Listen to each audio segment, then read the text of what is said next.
From Temple to College Station, one Aggie is turning heads at just the right time. Former captain and linebacker Taurean York put on a show at Texas A&M's Pro Day, and now the hometown product is hoping to sprint his way onto an NFL roster. Go! After the Aggie season ended in the college football playoffs, York stepped away from the game, training in Arizona, far from everything he knew, including the place that built him.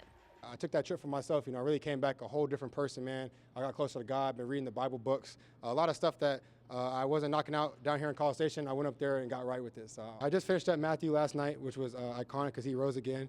Rising again is something Taurean York knows a bit about, and that time gave him a new perspective on how far he's come from his days as a Temple Wildcat.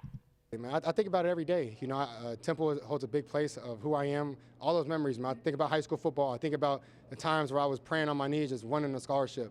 That was that is really where the growth lays at when you're uncomfortable and uncertain. Kind of similar to this right here. Like I mentioned my growth earlier and just who I am as a man. So I just think about that all the time. I just think about me and my mom packing up the Acura for weekends on end, driving from camp to camp, and still no offers. And I remember I'm like, dang, mom, she missed out on work. She missed out on paychecks, all just to see me live my dream. So. It definitely can get me choked up at any given moment, so I'm looking forward to draft night for sure.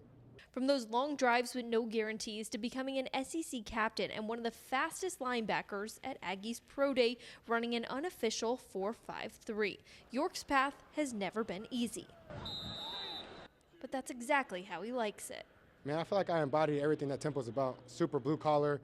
Nobody in my family on both sides has ever taken a shortcut in life, and I really pride myself on that. Like my grandma's side of the family, they came over here from Mexico 56 years ago, and they all came to Temple. They all learned the language English. They're all bilingual. They all graduated. They all have their citizenship. So just my great grandma's still alive, and she's the one that ultimately made that risk. So if she could see me get drafted on draft night, man, that definitely be full circle for us because now we're truly living the American dream of being an NFL football player. And now, with the NFL draft ahead, the Temple native is leaning on faith, family, and a journey that's been years in the making. And that's definitely a special feeling for sure. It just came a long way from my freshman year, I'll tell you that. So just to be in this position and see a lot of us in this position as well is definitely heartwarming. The 2026 NFL Draft will kick off on April 23rd. In College Station with 6 Sports, I'm Sydney Wicker.